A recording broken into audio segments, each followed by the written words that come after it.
Hello everyone, welcome back to my YouTube channel.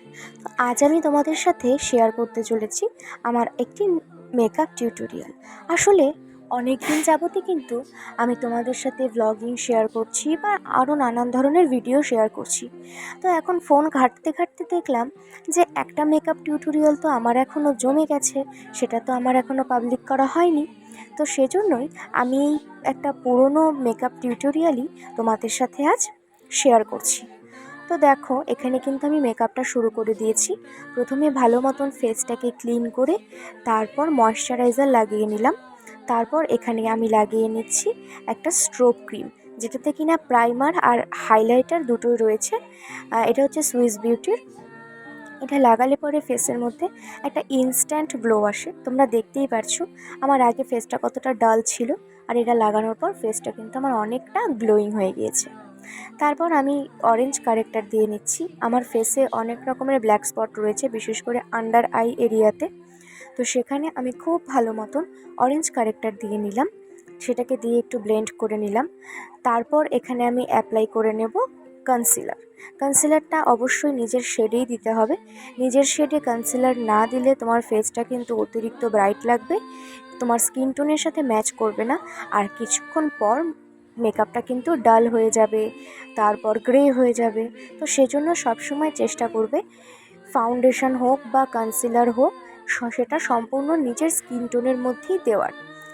আসলে দেখবে যে আমরা যদি আমাদের নিজেদের স্কিন টোনটাকে মেকআপে ফুটিয়ে তুলি, তাহলে কিন্তু আমাদেরকে দেখতে ভীষণ ন্যাচারাল লাগে। আর আমরা যদি আমাদের স্কিন টোনের থেকে 2-3 শেড ফেয়ার দিয়ে দিই, তাহলে কিন্তু মুখটা একটা এক্সট্রা সাদাটে ভাব লাগে। তখন মনে হয় যেন একটু আনন্যাচারাল মেকআপ হয়েছে। তো আসলে এক একজনের চয়েসটা এক এক রকম। অনেকে আবার সেই জিনিসটাই পছন্দ করে, আবার অনেকে একদম ন্যাচারাল থাকতে পছন্দ করে। তো দেখো, তারপর আমি পিএসসির একটা এইচডি ফাউন্ডেশন অ্যাপ্লাই করে আমি লুজ পাউডার দিয়ে নিচ্ছি খুব ভালো মতন। লুজ পাউডারটা দিলে পরে কিন্তু মেকআপটা অনেক বেশি লং লাস্টিং হয়, আর মেকআপটা খুব ভালো মতন সেট হয়। তবে অবশ্যই শীতের দিনে অতটা ওয়াটারপ্রুফ মেকআপের প্রয়োজন হয় না, কিন্তু গরমের দিনে কিন্তু লুজ পাউডারটা অবশ্যই ওয়াটারপ্রুফ তোমাদেরকে ব্যবহার করতে হবে। তারপর দেখো, আমি আইশ্যাডো অ্যাপ্লাই করে নিচ্ছি। ড্রেসটা যেহেতু আমার একটু ব্ল্যাক অ্যান্ড হোয়াইটের মধ্যে, সেজন্য আমি কিন্তু আই মেকআপটা খুবই সফট রেখেছিলাম, একদম ব্রাউনের মধ্যে। হয়তোবা এক শেডই আমি দিয়েছিলাম আইশ্যাডো, আমার এখন ঠিক মনে পড়ছে না, যেহেতু অনেক দিন আগের ভিডিও। তো তারপর আমি আইলাইনার দিয়ে আমি মাস্কারা দিয়ে নিলাম। তারপর আমি দিয়ে নিচ্ছি ব্লাশ। অন্য সময় আমি ব্লাশ কিন্তু আমার স্কিন টোনের অনুযায়ী লাগাই, একটু পিচ কালার, একটু কোরাল কালার। কিন্তু আমি জানি না আমার সেদিন কি হয়েছিল, আমি একটু পিঙ্কিশ শেড নিয়ে নিয়েছিলাম। তো খুব একটা খারাপ লাগছিল না, মেকআপটার সাথে আমার অ্যাডজাস্ট হয়ে গিয়েছিল। কিন্তু আমারও একটু পিচ বা একটু কোরাল স্কিন টোনের ব্লাশটাই কিন্তু আমার স্কিনের জন্য আমার খুব ভালো লাগে। তো তারপর দেখো, দিয়ে নিচ্ছি একটা শ্যাম্পেন শেডের হাইলাইটার দিয়ে নিলাম। এখানে আমি একটু হাইলাইটারটা বেশি লাগিয়েছিলাম, এতটা হাইলাইটারও লাগানোর কোনো প্রয়োজন নেই, হাইলাইটিং জোনগুলোতে লাগালেই যথেষ্ট।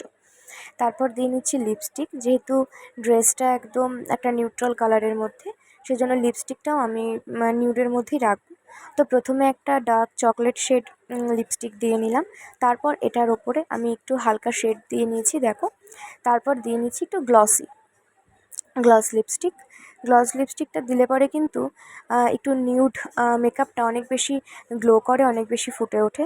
তো দেখো, এটা হচ্ছে আমার ফাইনাল মেকআপ লুক। তোমরা জানিও কেমন লাগলো।